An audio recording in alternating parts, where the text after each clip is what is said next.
انصاف. لوگ جب ایک معاشرہ ان کو انصاف دیتا ہے وہ اس معاشرے کا حصہ بننا چاہتے ہیں. کیونکہ انصاف کس کو چاہیے ہوتا ہے؟ کمزور انسان کو. کمزور کو انصاف اس لیے چاہیے، نہیں تو طاقتور اس سے جو مرضی کر سکے، ظلم کر سکے. اور پھر خطہ بھی مثلا ایک ملک کا حصہ بنتا ہے اس لیے کہ ان کو وہاں انصاف ملتا ہے. تو جب انصاف نہیں ملتا وہ سب سے بڑی وجہ ہوتی ہے انتشار کی، اور علیحدہ ہوتا ہے ایک ملک سے علیحدگی کے لیے لوگ کیمپین چلاتے ہیں. تو ایسٹ پاکستان کے لوگوں نے کہا ہمیں انصاف نہیں مل رہا. بار بار کہتے رہے کہ ہمیں انصاف نہیں مل رہا، نہیں سنا گیا. اور آہستہ آہستہ وہ موومنٹ پہلے انصاف پہ شروع ہوئی، حقوق کی بات ہوئی، پھر آخر میں علیحدگی کی بات ہو گئی. تو ہم نے اسے سیکھنا ہے. ایک قوم یا ایک انسان یا ایک ادارہ آگے ہی بڑھتا ہے جب اپنی غلطیوں سے سیکھتا ہے. نہیں تو وہ غلطیاں دہراتے رہتے ہیں اور وہی مسٹیکس بعد میں اور نقصان پہنچاتی ہیں. تو یہ جو ہاشم آپ نے سٹیٹسٹکس دیں کہ جو پیسہ پچھلے 7 سال میں 250 ارب، غالباً آپ نے کہا کہ 250 ارب روپیہ جنوبی پنجاب کا وہاں خرچ نہیں ہوا، تو اس کا مطلب کہ ایک احساس محرومی پیدا ہو گئی اور یہ بڑھتی جانی تھی. اسی طرح بلوچستان کے لوگوں میں احساس محرومی پیدا ہوئی، اس کی وجہ سے وہاں انتشار ہوا. اور یہی وجہ ہے کہ اس ملک کو کمزور کرنے میں یہ جو ناانصافی ہے اس کو پھر فائدہ اٹھاتے ہیں ملک کے مخالف، اور پھر ملک میں انتشار پیدا ہوتا ہے. تو یہ جو ہم نے آج پریزنٹیشن دیکھی، پنجاب گورنمنٹ نے ایک فیصلہ کیا ہے کہ منصفانہ تقسیم ہوگی پنجاب کے بجٹ کی علاقوں کے اندر، شہروں کے اندر. اگر یہ نہیں ہوتی، اب آپ یہ دیکھ لیں کہ اس سے نقصان کیا. ایک تو نقصان ہوتا ہے کہ علیحدگی کی طرف لوگ چلے جاتے ہیں، انتشار ہوتا ہے. دوسرا، اب نقصان کیا ہو رہا ہے؟ اتنا پنجاب کا آدھا بجٹ لاہور پہ خرچ کر دیا، لاہور بہتر ہو گیا باقی شہروں سے. نقصان کیا ہوا کہ باقی علاقوں سے لوگ لاہور کی طرف آنا شروع ہو گئے. اب لاہور کے اندر وہ مسئلے مسائل آ رہے ہیں جو آگے لاہور کے لوگوں کی زندگی خطرے میں ڈال رہی ہے. یہ جو آج آپ باہر پولوشن دیکھ رہے ہیں، اس کی اور بھی وجوہات ہیں. بھٹے بھی بند کیے پنجاب گورنمنٹ، اب ان کو ریفارم بھی کر رہی ہے کہ آگے ایک نئی ٹیکنالوجی آ رہی ہے کہ وہ پولوشن نہ کریں. ہندوستان سے آتی ہے پولوشن، وہ بھی ہے. ایک یہ بھی ہے کہ درخت کاٹ دیے ہیں، لاہور کا جو گرین کور تھا وہ کم کر دیا ہے. لیکن ایک سائز بھی بن گیا، لاہور اتنا بڑا ہو گیا ہے. اور جب ایک شہر بڑھتا جاتا ہے، کانکریٹ بڑھتی جاتی ہے، تو جو صاف کرتی ہے ہوا کو ایک چیز جو درخت ہے، وہ کور کم ہوتا جاتا ہے، ہریالہ کم ہوتا جاتا ہے. تو پولوشن کے آج لاہور میں جو لیولز ہیں وہ دنیا میں سب سے زیادہ ہیں. اور اس کا نقصان بچوں کو، چھوٹے بچوں کو اور بوڑھوں کو. یہ آنے والے دنوں میں اتنا اس کا نقصان ہونا ہے، بیماریاں ہونی ہیں. اور بچوں کے اندر ایک بیماری ہے سٹنٹڈ لنگ گروتھ. وہ لنگ ہی نہیں پوری طرح بڑھتا ہی نہیں ہے کیونکہ ایک انفیکشن شروع ہو جاتی ہے اس میں. اس لیے یہ ضروری ہے کہ ہم باقی علاقوں کو بھی ڈیولپ کریں. یہ بھی ایک وجہ ہے. اور اس کے لیے یہ بڑا اچھا آپ نے سٹیپ لیا. پہلے تو میں آپ کو اس کی مبارکی دیتا ہوں کہ آپ نے سوچا پہلی دفعہ کہ ایک انکلوسیو ڈیولپمنٹ ہو، ساروں کو، خطوں کو برابر کا ان کو شیئر ملے. دوسرا، عثمان بزدار صاحب، چیف منسٹر صاحب، میں یہ اب 100 دن ہو چکے ہیں اور جگہ جگہ میں نے بڑی عجیب قسم کی تنقید بھی سنی کہ جی عثمان بزدار کو آپ نے غلط آدمی بنا دیا ہے، اور ہر چیز کی میں نے چیزیں سنی. تو میں آج 100 دن ہو گئے ہیں، میں آپ کو یہ کہنا چاہتا ہوں کہ دیکھیں، جو سربراہ ہوتا ہے اس کی کوالٹی کیا ہوتی ہے؟ سب سے بڑی ایک کوالٹی سب سے زیادہ ہے. باقی اچھی بھی کوالٹیز ہوں، لیکن اگر ایک کوالٹی نہ ہو کوئی باقی کوالٹیز کا کوئی فائدہ نہیں، اور وہ ہے ایمانداری۔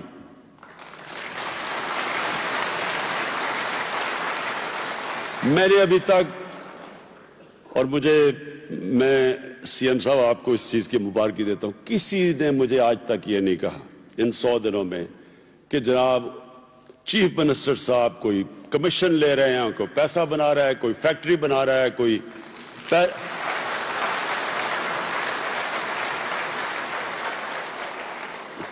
لندن میں فلیٹ لے رہا ہے، کوئی پیرس میں۔ میں نے نہیں سنا کہ کسی نے کہا جی کہ عثمان بزدار نے کوئی یہاں سے پیسہ منی لانڈر کر کے باہر لے گیا۔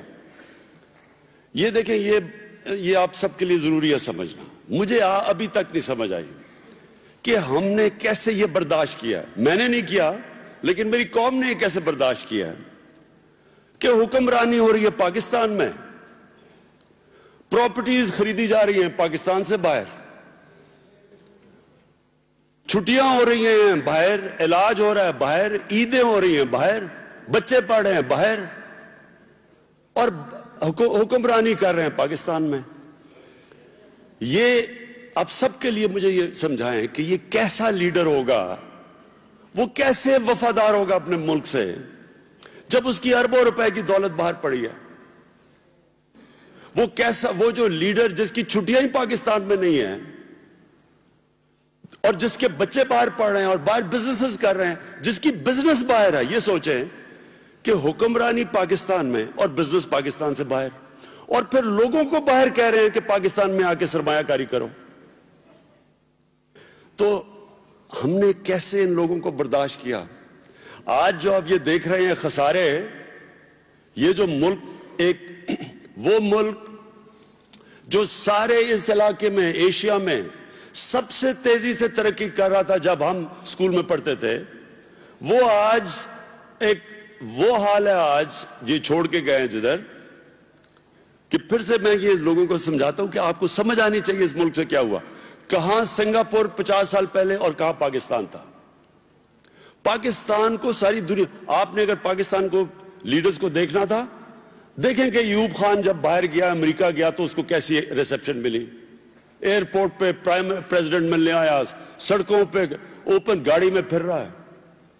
جب انگلینڈ گیا تو پاکستان کے سربراہ کو کیا ریسپشن ملی، کیا ریسپیکٹ تھی اس کی۔ تو پاکستان کہاں تھا، کہاں سنگاپور تھا۔ آج 21 کروڑ کے پاکستانیوں کی ایکسپورٹس، ہماری ایکسپورٹس ہیں 24 ارب ڈالر، اور سنگاپور جو 50 لاکھ کا سنگاپور ہے، اس کی ایکسپورٹس 330 ارب ڈالر ہے۔ ملیشیا کی 220 ارب ڈالر ایکسپورٹ ہے، 6 کروڑ کا ملیشیا ہے۔ تو ہم جو یہ پیچھے رہ گئے ہیں، اس کی بہت بڑی وجہ یہ ہے کہ جو اس ملک کے اوپر حکمرانی کرتے تھے، ان کے سٹیکس ہی نہیں تھے پاکستان میں۔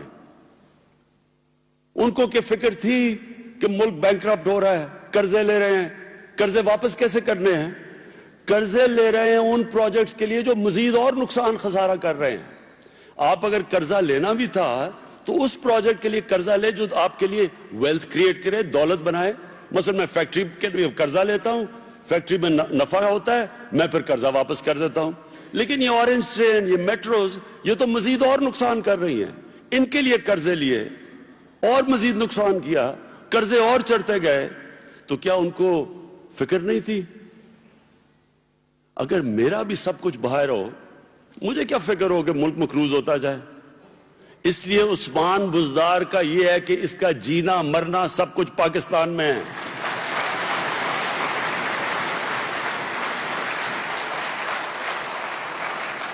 اب یہ جو قدم اٹھایا لوگ اس کے اوپر، ابھی میں حیران ہوں کہ میڈیا نے بھی اس چیز کو اتنا نہیں اٹھایا۔ یہ جو اینٹی انکروچمنٹ ڈرائیو ہے، اب یہ انکروچمنٹ ہے کیا؟ ایک تو ہوتی ہے نا کہ میری زمین پہ کوئی قبضہ کر لے، وہ بھی ہوتا ہے، لیکن ایک ہے کہ سرکاری زمین پہ قبضہ کر لے۔ پہلے تو یہ ہمیں پاکستان میں یہ سمجھنا ہے کہ سرکاری زمین کا مطلب عوام کی زمین، یہ میری زمین تو نہیں ہے. یہ جو انہوں نے اینٹی انکروچمنٹ ڈرائیو پہ زمینیں چھڑوائی ہیں اور اب تک 160 ارب روپے کی انہوں نے زمینیں جو قبضہ ہوئے تھے وہ چھڑوائی ہیں. اب یہ سوچیں کہ کس کا فائدہ ہو رہا ہے؟ یہ عوام کا فائدہ ہو رہا ہے. یہ عوام کی دولت ہے, عوام کی زمینیں جو چھڑوائی جا رہی ہیں, اور اس میں بڑے بڑے مافیاز ہیں جن کے خلاف ٹکر لی ہے. تو پہلے کیوں نہیں ہوا؟ کیوں نہیں پہلے کسی نے فکر کی کہ یہ عوام کی زمینوں کے اوپر قبضے ہوئے ہیں؟ اسلام آباد میں 350 ارب روپے کی زمین چھڑوائی ہے قبضہ گروپ سے. اب یہ آپ نے سمجھنا ہے کہ جب یہ جو ڈرائیو ہے, یہ اینٹی انکروچمنٹ, یہ عوام کے لیے ہو رہی ہے, عوام کے سانسیں ہیں. جب کرپشن کے خلاف ڈرائیو کرتے ہیں, یہ عوام کا پیسہ چوری ہوتا ہے. جو بھی کرپشن ہوتی ہے نا, یہ یاد رکھیں, یہ عوام کو اس کی قیمت ادا کرنی پڑتی ہے. کرپشن کیسے؟ اب میں تو آفس میں بیٹھا ہوں نا 4 مہینے سے. اب میں آپ کو سمجھاتا ہوں ہوتا کیا ہے. کوئی انویسٹر آتا ہے, اور بڑے ماشاءاللہ اللہ کا کرم ہے کہ جس طرح کے انویسٹر اب پاکستان آ رہے ہیں, انشاءاللہ یہ ملک میں آنے والے دنوں میں آپ دیکھیں گے کیا اچھا ٹائم آئے گا. اب ہوتا کیا ہے, انویسٹر آتا ہے جی, انویسٹر کہتا ہے جی کہ اچھا جی میں مثلا میں ایک مثال دے رہا ہوں, میں کیونکہ ابھی بات نہیں کروں گا ایگزیکٹ چیزوں پہ جو میرے سامنے آ رہی ہیں, لیکن مثلا وہ میں کہتا ہوں اچھا جی میں یہ آپ کو گیس بیچنا چاہتا ہوں. آپ نے گیس خریدنی ہے, صرف آپ نے کرنا کیا ہے, گیس مثلا 10 روپے کی گیس ہے, آپ اسے صرف یہ کہہ دیں اچھا جی میں آپ سے 12 روپے کی خرید لیتا ہوں, بتانا نہ کسی کو, میں 12 روپے کی گیس خریدتا ہوں جس کی قیمت ہے 10 روپے. تو وہ جو ایکسٹرا 2 روپے میری جیب میں آتے ہیں, اس کی قیمت عوام مہنگی گیس سے دیتی ہے. جب بجلی کے پاور سٹیشنز کے اوپر جب یہ آئی پی پیز جو لگی, تو ان کے اوپر جب ریٹ دی گئی, تو جو ریٹ اگر جب میں صرف پیسہ بنانے کے لیے کرنا ہے کہ بجائے میں اس کو ریٹ دوں 10 روپے کی, میں 12 روپے کی دے دیتا ہوں, وہ 12 روپے کے اندر میرے پاس اربوں روپے آ جاتا ہے, لیکن قوم کو بجائے 10 روپے کی 12 روپے کی بجلی پڑ جاتی ہے. تو اس طرح مہنگائی ہوتی ہے. جب کرپشن ہوتی ہے تو وہ قیمت عوام ادا کرتی ہے. یہ کوئی حکومت کا پیسہ نہیں چوری ہوتا, یہ عوام کا پیسہ چوری ہوتا ہے. اب اس لیے دنیا کرپشن کے اوپر پوری طرح کوئی بھی معاشرہ جو آگے بڑھتا ہے وہ کرپشن کو پھڑکنے نہیں دیتا. پورے ان کے ادارے کرپشن کو کنٹرول کرتے ہیں, کیونکہ وہ ان کو عوام کی فکر ہوتی ہے. ہوتا کیا ہے کہ آپ کی مثلا اگر آپ مہنگی بجلی اور گیس دیتے ہیں, تو آپ کی جو انڈسٹری ہے وہ مقابلہ نہیں کر سکتی ہندوستان کی اور بنگلہ دیش کی انڈسٹری سے, تو آپ کی انڈسٹری پیچھے رہ جاتی ہے, آپ کی انڈسٹریاں بند ہونی شروع ہو جاتی ہیں, بے روزگاری ہونی شروع ہو جاتی ہے, آپ کے پاس فورن ایکسچینج کم ہو جاتا ہے, ڈالر کی کم ہو جاتے ہیں, روپیہ گرنا شروع ہو جاتا ہے, ڈالر مہنگا ہو جاتا ہے. تو جب کرپشن کرتے ہیں وہ سارے معاشرے کو تباہ کرتے ہیں. اس لیے ملک جب اوپر جاتا ہے, جو بھی ملک اوپر جاتا ہے, جو بھی ملک خوشحال ہے وہاں کرپشن نہیں ہے. سوئٹزرلینڈ دیکھ لیں, نیوزی لینڈ, جو ملک دیکھ لیں جو خوشحال ہے, جن کے لوگ خوشحال ہیں, وہاں کرپشن نہیں ہے.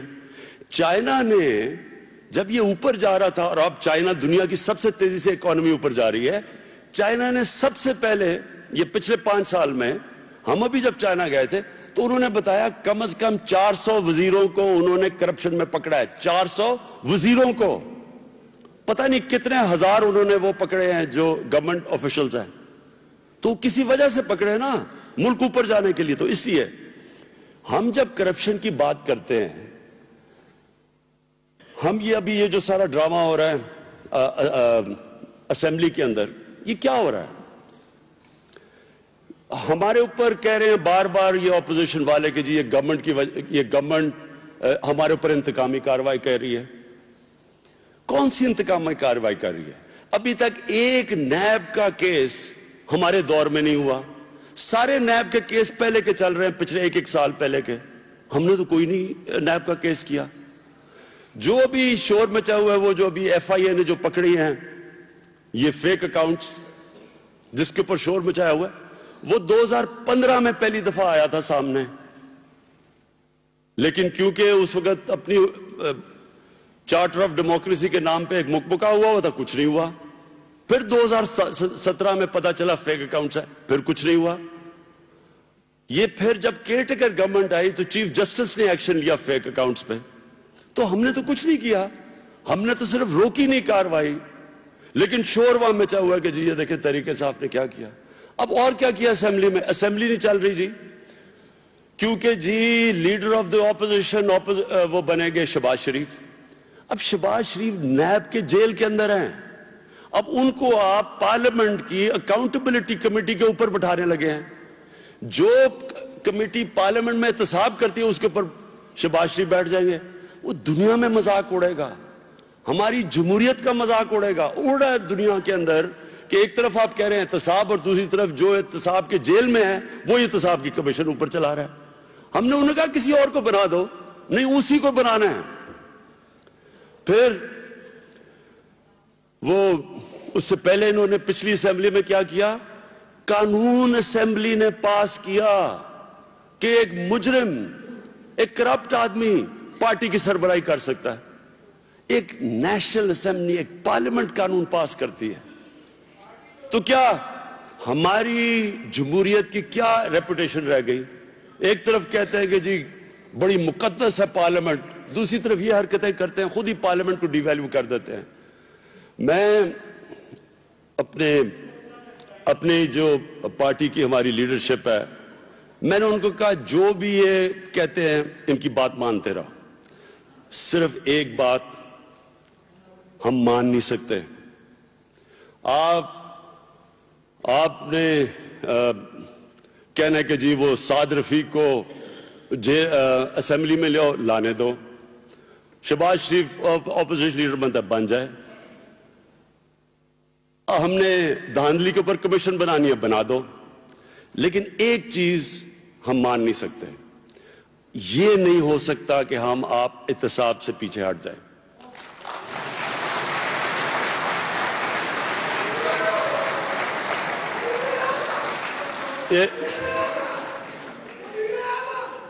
اس لیے کہ یہ اس ملک کی سالمیت کے لیے, اس کے فیوچر کے لیے, ہماری آنے والی نسلوں کے لیے, جب تک ہم نے اس ملک میں کرپشن کو ہاتھ نہ ڈالا, کرپٹ لوگوں کو ہم نے جیلوں میں نہ ڈالا, اس ملک کا مستقبل خطرے میں. اس لیے ہم ساری آپ کی باتیں مان لیں گے, لیکن ہم یہ نہ ہمیں کہنا کہ اکاؤنٹیبلٹی سے پیچھے ہٹ جا. میں نے 22 سال پہلے سیاستی میں آیا تھا کرپشن کے خلاف, اور اگر آج یہ کہتے ہیں کہ جی جمہوریت بچانے کے لیے مفاہمت کر لیں, جی اچھا ماحول کر دیں اسمبلی میں.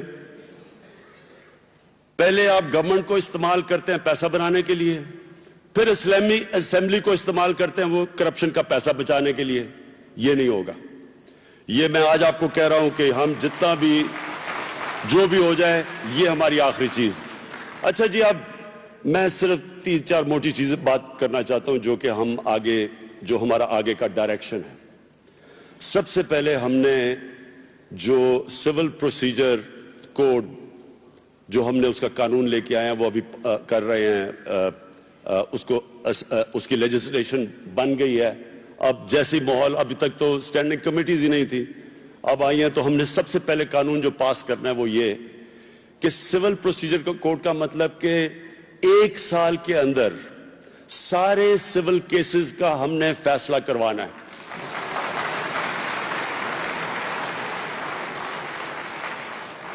تیس سال لگ جاتے ہیں زمین کے کیسز پہ, بھری ہوئی ہیں عدالتیں زمین کے کیسز سے. بیٹا شروع کرتا ہے اور وہ بوڑھا ہو جاتا ہے جب تک کیس کا فیصلہ نہیں آتا. تو ہم نے یہ بڑی مشکل سے بار کے ساتھ, سب کے ساتھ مل کے ہم نے فیصلہ کیا ہے, اور یہ انشاءاللہ یہ پنجاب, پختونخوا میں, بلوچستان میں, اور انشاءاللہ فیڈرل گورنمنٹ میں پہلے تو یہ ایک بہت بڑا انشاءاللہ ایک تبدیلی آئے گی. جو 1907 کا سول پروسیجر کا کوڈ تھا وہ ادھر پہلی دفعہ پنجاب میں اور انشاءاللہ سینٹر میں چینج ہوگا, پختونخوا میں ہو چکا ہے. اس کے ساتھ ساتھ جو پولیس ریفارمز ہیں یہ بہت اہم ہیں. پولیس کو جو پولیٹیسائز کیا گیا اس کا بڑا ہمیں نقصان ہوا ہے. ہمارے ملک کو اس کا نقصان ہوتا ہے کیونکہ اس سے پولیس کبھی بھی لوگوں کو تحفظ نہیں فراہم کر سکتی.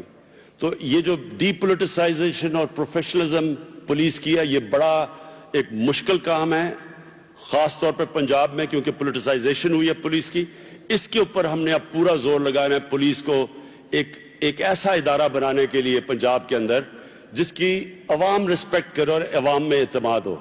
تو انشاءاللہ اس پہ میں نے آئی جی صاحب نے مجھے اس کے اوپر ڈیٹیل دی ہوئی ہے کہ وہ جس طرح کی ریفارمز کر رہے ہیں. یہ میں آپ کو پھر سے کہتا ہوں یہ سب سے ضروری ہے.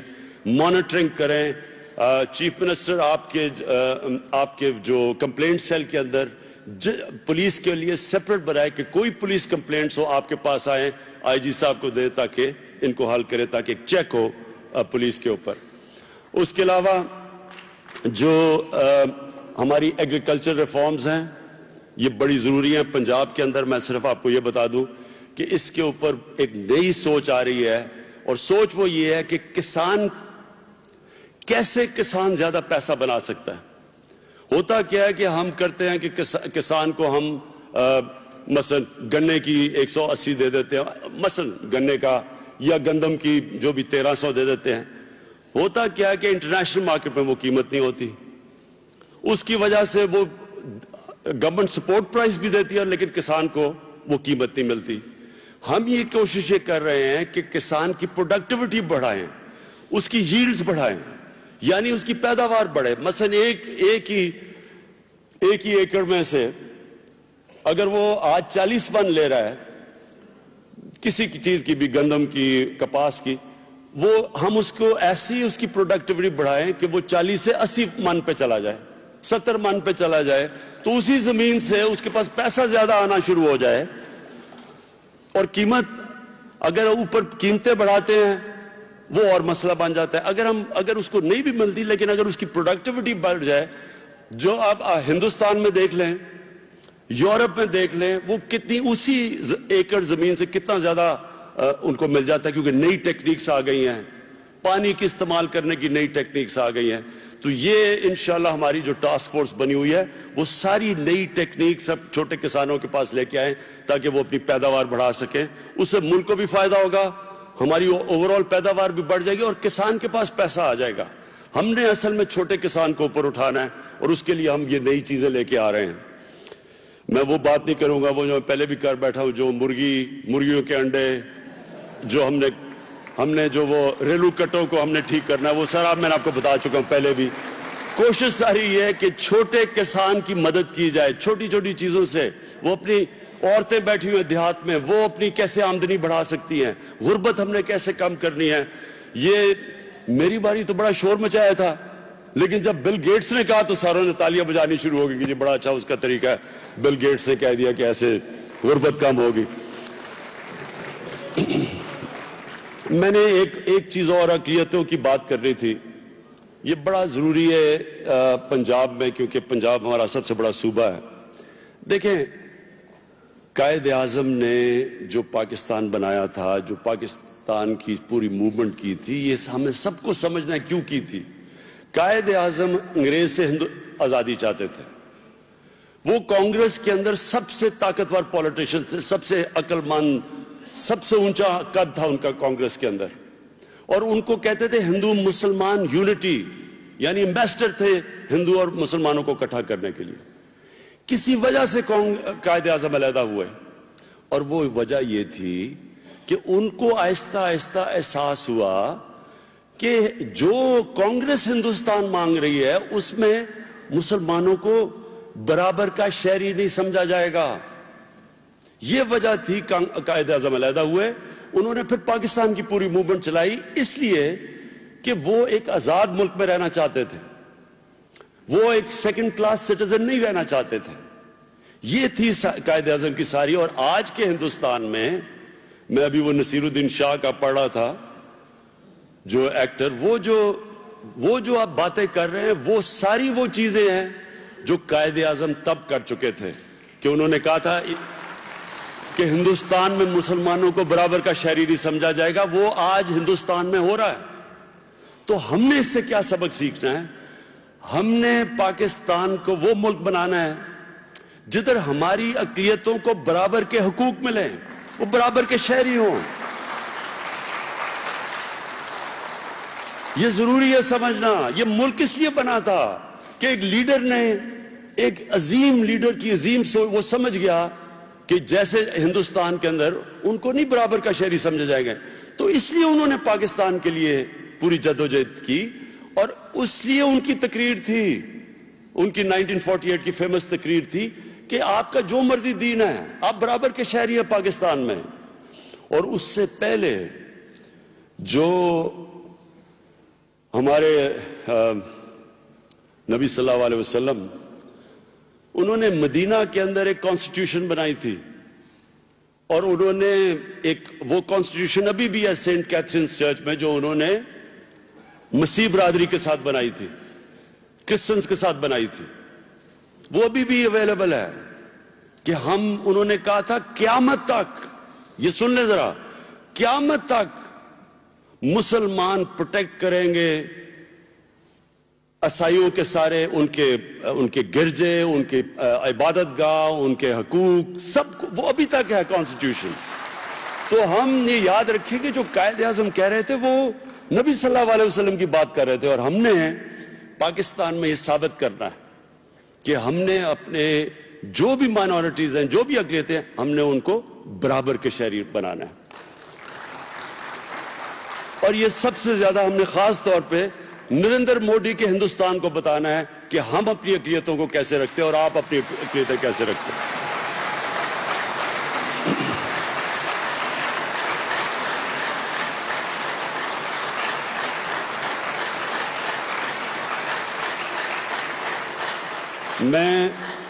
میں آخر میں اپنے وزیر میرے یہاں بیٹھے ہوئے ہیں, پنجاب کے وزیر, میں آپ سب کو یہ کہنا چاہتا ہوں کہ دیکھیں, یہ بڑا ضروری ہے آپ کے لیے سمجھنا کہ اللہ نے آپ کو ایک ایسے پاکستان کے ٹائم پہ آپ کو ذمہ داری دی ہے. ایک ایسا یہ وقت ہے جو قوم کی زندگی میں کبھی کبھی آتا ہے. یہ آپ کے لیے بڑی ایک ایسا ٹائم ہے جدھر آپ اپنے آپ کو ثابت کر سکتے ہیں, آپ اپنی صلاحیتیں دکھا سکتے ہیں, آپ اپنے آپ کو پروو کر سکتے ہیں. آپ جتنی محنت کریں گے, کبھی بھی ایک وزارت وزیر کو نہیں بناتی کہ جی وہ بڑی اچھی وزارت ہے تو اس میں جانا چاہتا ہوں. وزیر وزارت کو بناتا ہے. جتنی وہ محنت کرتا ہے وہ ایک ذمہ داری, ایک پوری وزارت کو اٹھا کے کہاں سے کہاں لے جاتا ہے.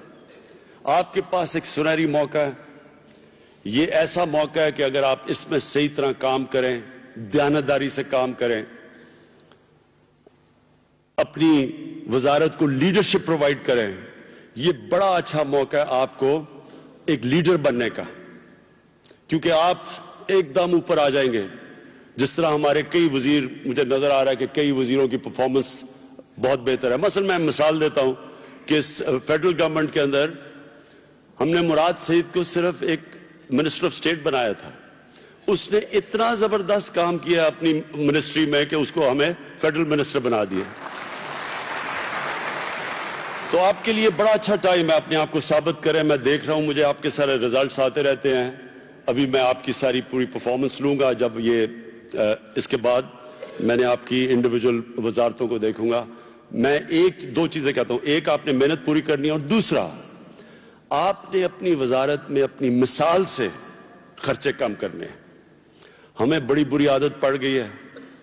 ہمارے جو بھی حکمران 1947 کے بعد آئے ہیں وہ ایسے جب اقتدار میں آتے ہیں, جب وزارتیں ملتی ہیں, شاہانہ لائف سٹائل ہوتا ہے ان کا, پروٹوکول, اور اس میں زیادہ پڑ جاتے ہیں اور سرکاری خرچے کو کرتے ہیں.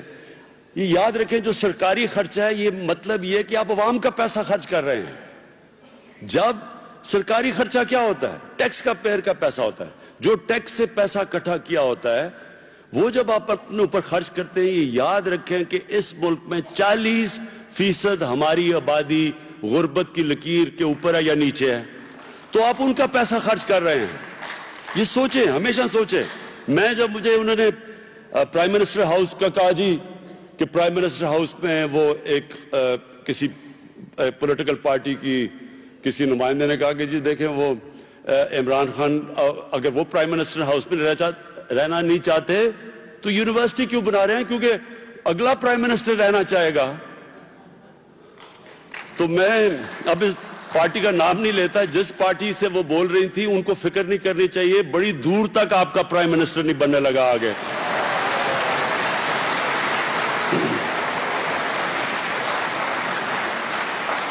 لیکن بات یہ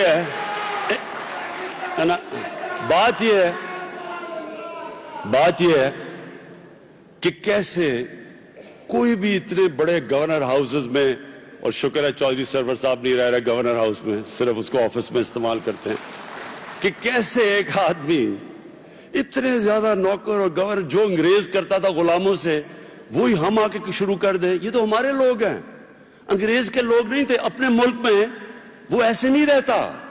جب میں پہلی دفعہ برطانیہ گیا میں حیران ہو گیا دیکھ کے. وہ ڈاؤننگ اسٹریٹ کو آپ دیکھیں، وہ اتنی سی چھوٹا سا جگہ ہے. وہ اس ڈاؤننگ اسٹریٹ میں برطانیہ کا پرائم منسٹر رہتا جو ایک وقت پہ آدھی دنیا کے اوپر حکومت کرتی تھی.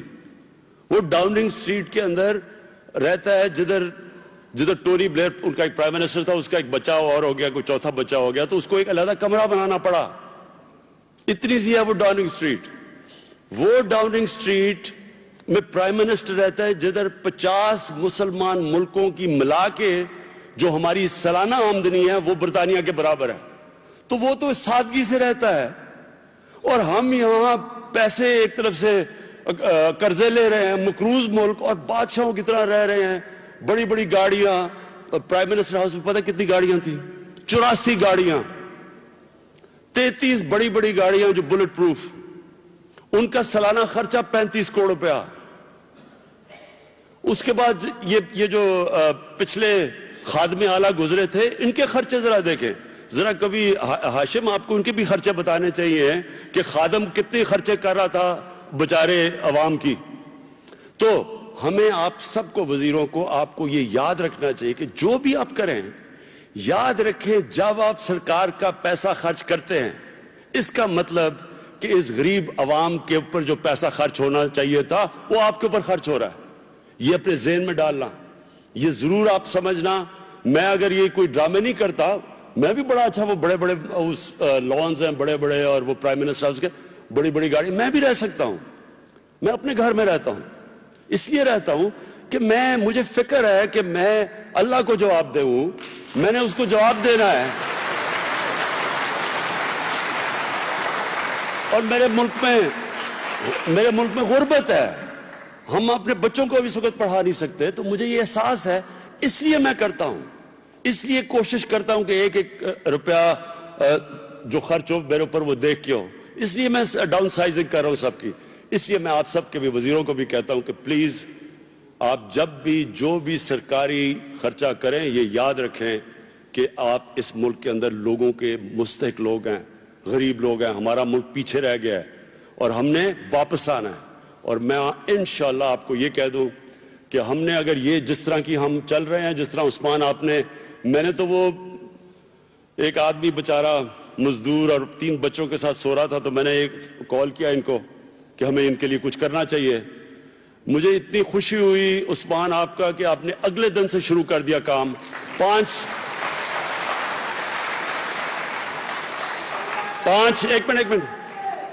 پناہ گاہ لاہور میں، پنڈی میں بن رہی ہے، پنڈی میں 2 بننے والی ہیں، پشاور میں 5 بن چکی ہیں. اور پشاور میں پناہ گاہ نہیں بنی، وہ شام کو وہ بس بھیجتے ہیں سارے پشاور کے اندر، دیکھتے ہیں کوئی لوگ سڑکوں پہ سوئے ہو تو ان کو اٹھا کے پناہ گاہ میں لے کے جاتے ہیں. تو مجھے جب سے یہ بن رہی ہیں پناہ گاہ، آپ یقین کریں ابھی میں کہیں اور فنکشن پہ تھا تو مجھے لوگ اب آ کے کہہ رہے ہیں کہ جی ہم بھی پناہ گاہ کھولنا چاہتے ہیں. کراچی میں لوگ پناہ گاہ کھولنا چاہتے ہیں، ڈویژن ہیڈ کوارٹرز پہ لوگ کہتے ہیں جی ہم بھی پناہ گاہ کھولنا چاہتے ہیں. یہ ہے ہمارا ملک. جب وہ دیکھتے ہیں کہ حکومت کچھ کر رہی ہے تو لوگ ہمارے سے آگے نکل جاتے ہیں انسانیت کی خدمت کرنے کے لیے.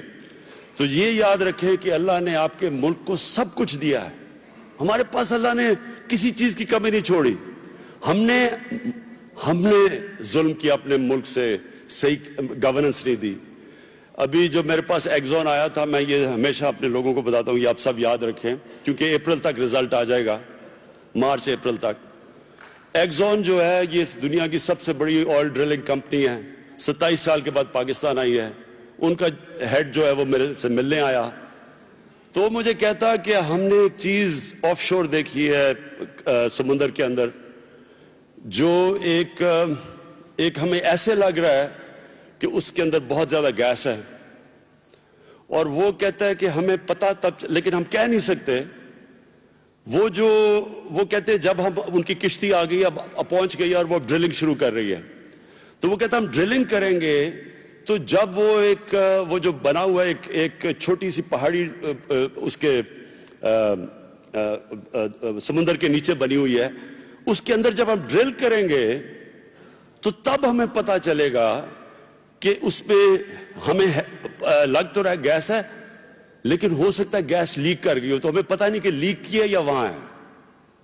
ہمیں کہتا ہے یہ نہیں پتا کہ گیس لیک کر گئی ہے یا ابھی وہاں ہے, لیکن جب ہم ڈرل کریں گے تو ہمیں پتا چلے گا. اور کہتا کہ اگر وہاں گیس لیک نہ کی ہو تو 50 سال تک پاکستان کے لوگوں کو گیس کا کوئی مسئلہ نہیں پڑے گا, اتنی زیادہ گیس ہے. تو میں یہ جو اللہ میں ماننے والا انسان ہوں, میں یہ سمجھتا ہوں کہ اگر ہماری حکومتیں وہی جو کہ جس لیے پاکستان بنا تھا فلاحی ریاست, ہم نے اگر اپنی انسانیت کی خدمت کی, ہم نے اپنے لوگوں کا دھیان رکھا, جس طرح پناہ گاہ اس طرح, اور ہم نے اپنے غریب لوگوں کی مدد کی, تو انشاءاللہ اپریل میں ہمیں خبر آئے گی کہ 50 سال تک پاکستان میں گیس کی بھی کبھی کمی نہیں ہوگی اور ایکسپورٹ بھی کرنے کے لیے بہت زیادہ ہوگی. میں آپ سب کا شکر گزار ہوں, اور سی ایم صاحب آپ کا بھی, ہاشم زبردست پریزنٹیشن دی, آپ کا بھی. میں وزیروں کو سب کو میں امید رکھتا ہوں کہ آپ کوئی بھی آپ مجھے مایوس نہیں کریں گے. بہت بہت شکریہ.